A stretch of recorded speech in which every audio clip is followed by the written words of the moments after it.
A recent study reports that more than half of children have watched pornography by the time they're teenagers, which local experts say can have a difficult effect and even cause trauma. दोस्तों, अगर मैं आपसे पूछूं कि दुनिया की सबसे बुरी और सबसे खतरनाक एडिक्शन क्या है, तो ज्यादातर लोग कहेंगे अल्कोहल या drugs. I first got a hold of it around the age of 11 or 12. I'm in that first generation of kids who grew up having, going through puberty and having access to high-speed digital.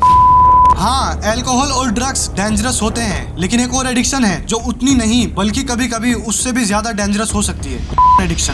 बच्चों में movie का ये शौक उन्हें सिर्फ crime करने के लिए ही मजबूर नहीं कर रहा है, बल्कि इसके साथ ही फिल्मों का ये शौक बच्चों को मौत के मुंह में भी धकेल रहा है। डेटा के अकॉर्डिंग हफ्ते में एक बार लगभग 87% यंग मैन और 31% यंग वुमन जरूर देखते हैं। Addiction is probably more common than we think.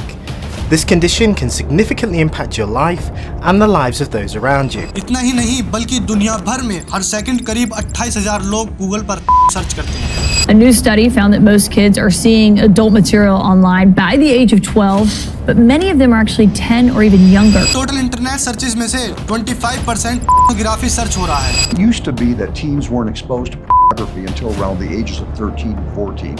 In very recent years, it's getting younger and younger, even as young as the ages of 8 and 9. यही डेटा और नंबर्स दिखाता है आज के यूथ में को लेकर कितनी ज्यादा क्यूरियोसिटी भरी है। और सबसे हैरानी की बात यह है कि इस टॉपिक पर हमारी सोसाइटी में ओपनली बात नहीं होती। पेरेंट्स और टीचर्स अक्सर इसे शर्म वाली बात समझकर इग्नोर कर देते हैं, जिसकी वजह से बच्चे अपने सवालों का जवाब सोशल मीडिया और दोस्तों से पूछते हैं और यहीं से उन्हें गलत और मिसलीडिंग इंफॉर्मेशन मिलती है। In people who are dependent on nicotine, alcohol or cocaine, when they're exposed to cues, they end up having an increase in activity. So what we see here is in response to an explicit video. And we see there's a very clear increase in activity in the reward center. आज के इस episode में हम इसी चीज को simple तरीके से समझने वाले हैं। Parents are uncomfortable talking about it, and that's one of the biggest mistakes that parents can make. And when you look at over a very short time period, what our youth are exposed to has changed significantly.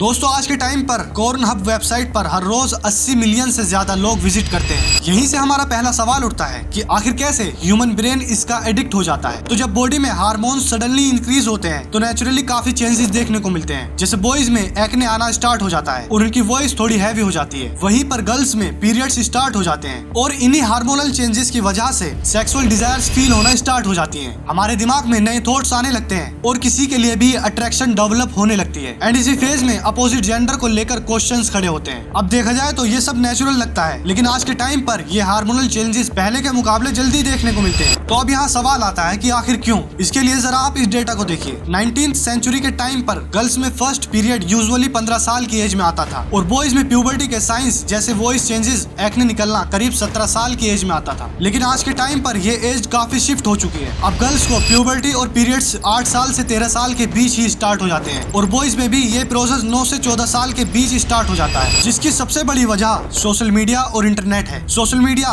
बच्चों को adult content से कम as में ही connect कर देती है, जिसकी वजह से बच्चे कम एज में ही एडल्ट कंटेंट पर शिफ्ट हो जाते हैं और उससे कभी बाहर नहीं निकल पाते। तो अब यहाँ पर एक और सवाल आता है कि ये क्यूरियोसिटी एडिक्शन में कैसे बदल जाती है। A new study found that most kids are seeing adult material online by the age of 12, but many of them are actually 10 or even younger. दोस्तों, हमारे ब्रेन में एक डोपामिन नाम का केमिकल होता है। ये केमिकल मोटिवेट और खुशी के वक्त रिलीज होता है। जैसे हम एग्जाम में अच्छे मार्क्स या कोई गेम जीतते हैं तो तब जो हमें खुशी महसूस होती है वो डोपामिन के रिलीज होने की वजह से होती है। तो जब भी सेक्सुअल एक्टिविटीज और सेक्सुअल इंटरकोर्स होता है तो हमारा डोपामिन वहाँ पर रिलीज होता है। लेकिन प्रॉब्लम ये है दोस्तों, आज के टाइम पर यूथ स्क्रीन पर देखता है और डोपामिन रिलीज करके टेम्परेली बेटर फील करता है एंड कुछ टाइम बाद उसका ब्रेन फिर से वही सिग्नल देता है डोपामिन रिलीज करने के लिए एंड यहीं पर ये एक पूरा लूप में कन्वर्ट हो जाता है, जिसकी वजह से हमारा माइंड एडिक्ट हो जाता है। तो अब यहाँ पर एक सवाल आता है कि इस एडिक्शन से आखिर कैसे बचा जाए। इसको जानेंगे किसी और एपिसोड में और इस एपिसोड को देखने के लिए आप सभी का बहुत बहुत शुक्रिया। A recent study reports that more than half of children have watched pornography by the time they're teenagers, which local experts say can have a difficult effect and even cause trauma.